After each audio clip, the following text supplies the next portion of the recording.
Good evening. My name's Peter Desmond.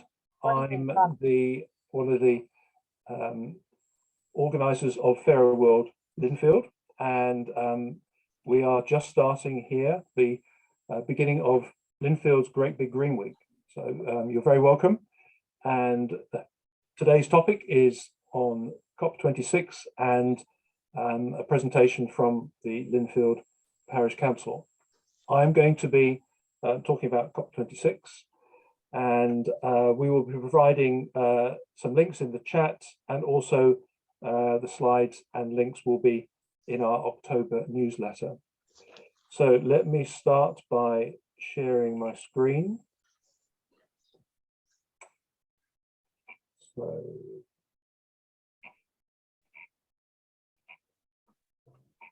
So here we are at the start of Great Big Green Week. And I'm going to talk to you about COP26. So what is it? As some of you will probably know, most of you probably know that COP stands for Conference of the Parties, which is an abbreviation for the United Nations Annual Climate Change Conference. And COP26 is the 26th meeting of the conference. You may not know or be aware that there's a separate COP on biodiversity, and for the first time COP26 will be touching on biodiversity, but actually there's a separate COP, COP15, which is being held in October in China. I think that's more for heads of government more than, I think it's not non-negotiating COP. COP26 is being held in Glasgow between the 1st and 10th of November under the presidency of the UK. And not everybody knows that actually we're doing it with Italy. In 2015 at COP21, 196 countries signed the Paris Agreement, and this is the next big COP after that particular one, and I'll mention this a bit more about that in a minute. Now, in COP21, there was an agreement amongst those 196 countries to limit global warming well below 2 degrees centigrade, and preferably to 1.5 degrees centigrade compared to pre-industrial levels. However, we are already at 1.2 degrees centigrade above pre-industrial levels, and it would appear the latest research suggests that we're on course for at least 3 degrees, unless we do something pretty quickly. But the idea is that we peak global greenhouse gas emissions as soon as possible, so that we can achieve a climate neutral world, net zero, by 2050. In order to do that, there is a consensus among the largest economies that greenhouse gas emissions need to fall globally from 2010 levels by 45% by 2030. However, so far, it would appear we've only achieved 1%, therefore a long way to go. The way that this is achieved is through setting ambitious goals, which the UK is very good at doing. We've done that.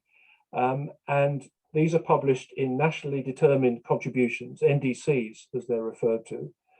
And these are updated every 5 years, which is why COP26 is a significant moment in this process, because these NDCs are updated every 5 years. However, the research that has been done on the ones that have been published so far, and there's still some NDCs not yet published, is that the actions and the ambitions within those NDCs will only narrow the emissions gap by 12% to 14%, something around that region. And COP26 is the deadline for the 196 countries to submit their updated NDCs. In this presentation, there is a link to the UK's NDC. Sadly, at this moment in time, whilst we have ambitions and some very ambitious targets, there is no clear roadmap to how we're going to achieve this net zero by 2050, which actually is a legally binding target. And finally, on COP26, in 2009, the developing countries were promised that they would be receiving $100 billion per annum in climate finance by 2020, that by last year, in order to help mitigate and adapt to the climate change that is happening. So this was committed in 2009 at COP15, which was in Copenhagen. It was reaffirmed in 2015 at COP21 in Paris. And the OECD currently estimates that there's about $80 billion has been secured so far of that $100 billion. So there's still some way to go. And Boris Johnson is in New York today to try and secure the balance by persuading developed countries that this is something which is essential. So that's what COP26 is about. You can ask some questions when we reach the Q&A. What I'm going to do is share with you. I'll stop sharing this screen. I have been listening to podcasts over the last year in lockdown as I do my morning walk, and one of them I was listening to the other day. It's called Outrage and Optimism, and it's a podcast hosted by Christiana Figueres, who was the executive secretary of the United Nations Framework Convention on Climate Change. She facilitated the 2015 Paris Agreement of COP21, along with Tom Rivett-Carnac, and they run this podcast. And the one that I just want to put a very brief extract out. It's called The Tipping Point for Action, which is an interview with Michael Mann, who's a climate scientist and lead author of the recent scientific assessment report of the IPCC, the United Nations Intergovernmental Panel on Climate Change. So I'm just going to share my screen again now with this and share the sound and start this. It lasted a couple of minutes. So it is really concerning because there is this huge gap, right, between what scientists are screaming from the rooftops, as you have told us, and what we as individuals, whether we are responsible for our country, for our corporation, for our city, for our family, for our individuals, honestly, all the rest of us are not meeting the challenge of the time. We are not acting from the top of our rooftops. We're acting from the basement. And there's a huge gap there because we are still into marginal improvement and the time calls for drastic change. So how is there any thought among the scientific community about how to whack us all over the head and get us to drastic changes? Well, you make such a good point, Christiana, right? Because I talked about the implementation gap, but there are two gaps here. There's the commitment gap, the gap between what the science tells us we have to do and what commitments countries are making. And then there's the gap, the implementation gap between those commitments and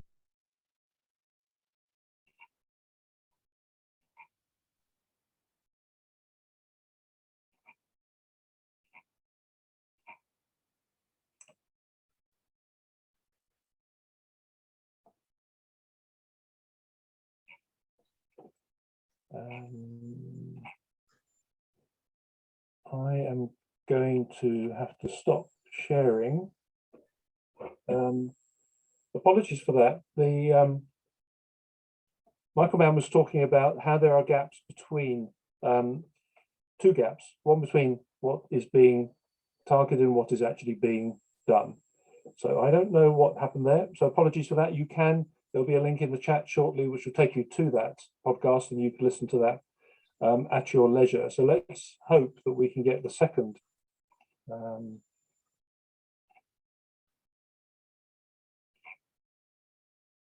podcast. And this is Sky News, Freeview channel 233, runs the first UK daily climate show during the weekdays, 6:30 p.m. and 9:30 p.m. And they also produce the Climate Cast, which you see here. And this is an interview with Bill McKibben, who's a US environmentalist, author of End of Nature, and co-founder in 2009 of 350.org, a climate campaigning website. So this is just for another couple of minutes, and let's hope this one works. So really, humanity's job finally now is to heed the scientists and get to work. And stop looking for kind of easy greenwashing solutions. So in the UK, for instance, people have taken to burning. They've taken the old coal-fired Drax power plant and started burning wood chips in it on the theory that this is better than coal and gas and oil. But the scientists are explaining, no, it really isn't. It's producing big pulses of CO2 right now when they could break the planet. We have to stop burning things. That's the most basic bottom line for humanity right now. You spoke about the potential of solar power, solar panels, about how it's becoming more cost effective. Do you feel like we do have the technology and the science and the tools in place to be able to stop burning things right now? Yes. It's less. 10 years ago, the answer would have been different. But now it's not really a matter of technology at all. The engineers have done what engineers do and create elegant solutions at reasonable cost. The question now is mostly about political will. There are things that are harder to decarbonize, jet travel, cement manufacture, that kind of thing. So there are things that'll take longer to figure out how to do, but there is no reason at all that we shouldn't be powering every house, every vehicle, every office building off the sun and the wind, and storing that power in the batteries that are also becoming cheaper and cheaper as time goes on. So who is the onus on now, would you say? Is this about governments incentivizing change, being committed to change? Or is there a role for other sectors of society as well? Is there a role for the private sector? Is there a role for banks, for example? Is there a need to push on banks to stop financing fossil fuel companies, for example? How important is that aspect? Yes, perfect question. She often has perfect questions. Very rarely. My last trip before the lockdown was to go to jail in Washington, D.C., sitting in on the lobby of the branch of J.P. Morgan Chase Bank nearest the nation's capital. And the reason was because J.P. Morgan Chase, even more than the rest of the banks, has lent absurd sums of money to the fossil fuel industry, more than $250 billion since the Paris Climate Accord was signed. They didn't need Donald Trump to sabotage it for them. They were happy to do it themselves. And the same with all the rest of the big banks. And so people are putting big pressure on them. In fact, we're so deep in the hole now that really we're reduced to pulling the biggest levers we can find. And that's a shame. If we'd started 30 or 40 years ago, then a lot of individual change would have gotten us a long way to where we needed to go. But I'm afraid we're past the point where you can make the climate math work one Tesla at a time, one vegan dinner at a time. Those things are important and good, but they're not the way we're going to solve this. We're going to solve it by putting enough pressure on our political and economic system that we get more basic change. And that's why really I think the most important thing an individual can do at this point is be less of an individual and join together with others in movements big enough to cause that kind of change.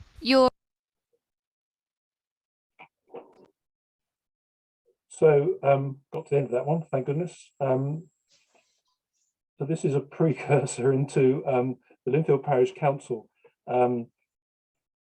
session. However, before then, I just wanted to, how long have I got, Chris? You have, we have the Q&A at 7:55, so you've got 2 minutes. Okay, so I just wanted to add